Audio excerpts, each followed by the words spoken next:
Welcome to FranCoach's Franchising 101 podcast series. Here we talk about all things franchising. What is it all about? Is it for you? How do you find the best one to own? And so much more. Now your host, Tim Parmeter. Hello, everyone, and thanks for tuning in to the latest edition of FranCoach's Franchising 101 podcast. I am Tim Parmeter, founder and CEO of FranCoach and your Franchising 101 host. I'm going to talk to you a little bit about some things in the franchising industry, a couple of things that have just happened recently. Wanted to kind of share with everybody. Again, we are all about educating people on franchise ownership. So let's talk about the industry as a whole today, and with a couple trends, a couple things that just came up and how that might actually impact you, our listener today. So just got back from San Diego, California for the IFA, which is the International Franchise Association's annual conference. So this is, I don't know, the Super Bowl of franchising. We're into March now. I'm a basketball dude, so let's say it's the Final Four of franchising. It's kind of a big deal. We've had this little pandemic thing going on, so it's been a couple of years since we've been able to do this in person. So true kind of disclaimer time. I'm not a conference person. I typically don't enjoy or don't really necessarily look forward to these. I really was for this one, and was actually very, very pleased with everything that kind of happened with this. There were, again, really literally well over 10,000 people at this event from, again, the overall kind of leadership organization of franchising, franchisors. Basically, it's kind of the who's who of franchising. And then, of course, I snuck in there. So it was great. So all your typical conference things, right? So, but a couple of things in particular that I really want to share with you. Some of the speakers that were there, some of the, again, really amazing people within the franchising industry that I could talk about, but it's just going to, my franchise nerd is going to come out because you're not going to know who these people are. But one pretty much everybody will know that spoke was Shaquille O'Neal. So most people know who Shaq is from his basketball days, right? Hall of Famer, world champion, all of those fun things. What you may not know is Shaq is an amazing entrepreneur and has, just kind of give you an idea of things that he has invested in or he has owned or currently owns. Krispy Kremes, Five Guys, Papa John's. He's actually on the board of directors for Papa John's. There's car washes, movie theaters, restaurants. He even just recently started his own franchise. It's called Big Chicken. That there's already well over 100 of them, kind of in the process of getting open. There's a few already currently in Vegas and California, and I think a couple others. But really, again, has taken. Obviously, he had a nice financial head start with his basketball salaries and careers and endorsements and things like that. But he didn't sit on that. He had really turned himself into kind of, again, his second life as an entrepreneur. And what does Shaq have to do with you listening to this in your corporate career right now, trying to figure out kind of what's next?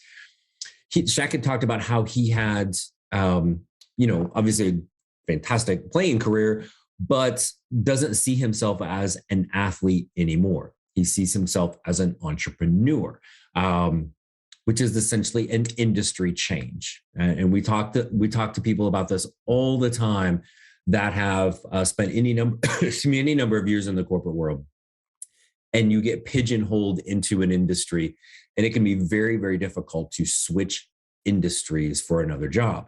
But in franchising, industry does not matter. Your industry experience is not the driving force for what franchisors are looking for. And that's a hard thing to get out of people's mind. And so using Shaq as an example, again, pretty good basketball player in his day, changes industries into being an entrepreneur, though he has some ownership in some gyms and things like that. It's not sports related. It's not basketball related. he talked about being able to find his new passion. People mistake passion oftentimes for, I love pets, therefore I should open a pet franchise. I love pizza, let's open a pizza franchise. I am a great basketball player, let's open basketball or sports. And it's rarely that. The passion is more what gets you out of bed every single day. And for him, he talked about a couple of things. He wants to have something where a product or service that he has a true belief in, is going to make people happy and will change people's lives. And all of the things that Krispy Kreme kind of makes you, right? Who doesn't like a donut? Who doesn't like pizza? All of those type of things across the board. Even if you look at some of the non-franchises, he's involved with a shoe line that he had that he purposely made low cost that could be at Walmart, right? To again, give people an opportunity, change people's lives, make people happy. So that's Shaq. Those are great things for him. That doesn't mean we all have to want those things. But what we have to do is understand what does make us happy. What is going to get us out of bed every day? What is our passion, right? And it's not, oh, I've been in manufacturing, therefore it needs to be in manufacturing. That's not the stuff that gets you out of bed every single day to be able to do this. So that was a kind of a great takeaway and something that I wanted to be able to share, because that industry is a big hang up for people, right? Couple of the things that were really kind of great takeaways. The franchise industry, just in general across the board, is booming. And doesn't matter what industry. Obviously, some things were hurt in 2020 in the pandemic, some retail things, but they are basically back in force and then some. So why is that? For all of the bad, obviously, of the pandemic, not to be overly obvious with that, there were some things that were kind of positive byproducts of this. And I think part of it is we were, as a society, individually and corporately, business-wise, right? We were forced to rethink our work and our life. How many people that prior to basically 2 years ago, right, had a job, you made that commute every single day, sat in traffic, went to your job, when you were saying, why can't I do this from home? I can be just as productive there. But what was the answer given by basically every corporation in the world? No, we can't possibly do that. Why not? Well, because this is how we've always done it. We always have people coming in the office. We can't trust you to work from home. We can't make that change. We all know this. The dumbest reason for anything is, why are we doing this? Because it's how we've always done it. Unless it's me talking to my 8-year-old, right? That's the old because I said so type of thing. But when we're in a professional setting, when we're talking about grown ass adults, that reason is terrible. All right. But what happened is, pandemic, COVID hits, everybody is forced to rethink that, because we don't have any choice. And what people found is we can work remotely. We can have that freedom. And so now so many people, and there's not a week goes by, we don't talk to somebody new with our team at FranCoach that is talking about how they, now they got to go back to their office either all the time or a good chunk of the time. And they don't, why? Well, because this is how we've always done it. The reason comes back, right? And you got a taste of the freedom and flexibility of not sitting in traffic, not doing that commute, being able to spend a little bit more time with your family. If you're driving, I saw something the other day, the average commute time just kind of across the country is like 35 minutes, right? That's over an hour every day you're sitting in the car. How many other things could you be doing if you were working from home? So that change, kind of paradigm shift, really due to the pandemic, has led us to kind of rethinking that. And so I want to talk about kind of how that rolls into, kind of our clients that we work with. But there were a couple of the things that really struck me within the conference and some of the people we met with. And there was and I won't name names on this, but one of which we're absolutely going to have on as a guest here in the next few weeks, was a franchise group. And this is not uncommon in franchising, kind of a parent company, and they own 4 or 5 different franchises. Brand new CEO comes in. A couple of the brands are emerging, but there's one in particular that's been around for a long time. They've got several hundred franchise owners. On the surface, seems like they're doing fine. But this new CEO comes in and is trying to understand what's the process that's in place for every, whether it's franchise development, it's operations, it's support, it's whatever. And talking to the department heads, the people can't answer why there is a certain process in place other than everybody's favorite reason. This is how we've always done it. Was the franchise super successful? Probably not, but it wasn't one that was really failing. It was just kind of floating along in the middle because they really had no plan, no direction, nothing like this. So here comes a CEO and really now trying to think past, this is how we've always done it. This is how everybody does it. Therefore, it's how we should do it. And really trying to sit down and try to reimagine what things need to look like in 2022 and beyond, because it is typically very, very different than everything else before. This new CEO could have came in, done pretty much everything the exact same, not challenge status quo, but they didn't. That wasn't good. That wasn't good enough for them, and it wasn't going to be sustainable, right? And especially with newer brands, if you don't have any systems in place, you're just setting people up for failure. So I was really, and a lot more than this, and when we have them on, we'll get into it, but was blown away by, like, again, kind of, and I hate the old thinking outside the box thing, but what's different? What's new? How can we do things better? Was really kind of inspiring to me. And then there was another franchisor that we spoke with, and this is one, honestly, I think is one of the top ones we have in our portfolio of over 500 franchises. Very good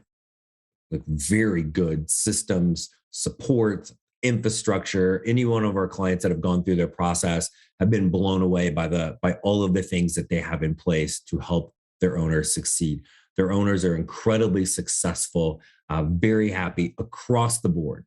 Right. So again, can't stress that enough about how good this franchise system is. And we're talking with their executive team, and they talk about how they really were sitting down, decided they need to reevaluate their core values, kind of their mission statement, and the things that are driving those things. And I kind of like, well, why? And like, well, we think it can be better.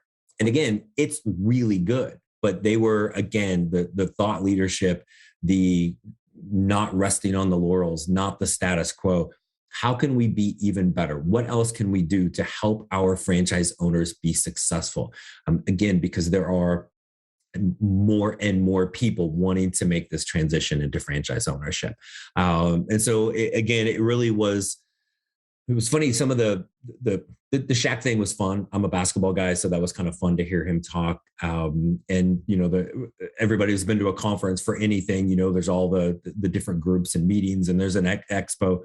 But there were really 2 or 3 small group, kind of almost one-on-one conversations, or kind of 3 or 4 of us sitting there at a table that really were great for me to kind of get a little recharge in what we do, even within our organization of FranCoach.